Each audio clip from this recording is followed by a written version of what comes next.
GI পণ্য সহ digital পণ্য প্রদর্শন এবং দেশে বিদেশে চাহিদা তৈরির লক্ষ্যে প্রথমবারের মতো আয়োজন করা হলো ডিজিটাল স্মার্ট ভিলেজ এক্সপো।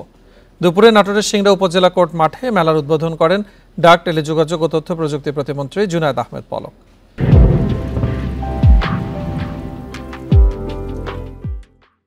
গ্রাম থেকে বিশ্বে এই স্লোগানকে সামনে রেখে বাণিজ্য মন্ত্রণালয়ের বিজনেস প্রমোশন কাউন্সিল এবং ই কমার্স অ্যাসোসিয়েশন অব বাংলাদেশের যৌথ উদ্যোগে দিনব্যাপী মেলার আয়োজন করা হয়।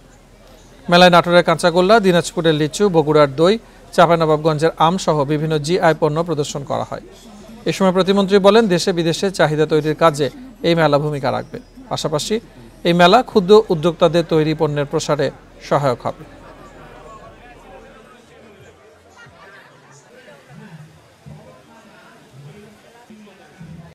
দেশে এবং বিদেশে এই পণ্যের যে চাহিদা সেটা তৈরি করা এবং একটা e commerce business opportunity create করা, এই যে ব্যবসার একটা ক্ষেত্র আমরা তৈরি করতে পারছি আমাদের প্রাণপ্রিয় নেত্রী মাননীয় প্রধানমন্ত্রী জননেত্রী শেখ হাসিনার কারণে।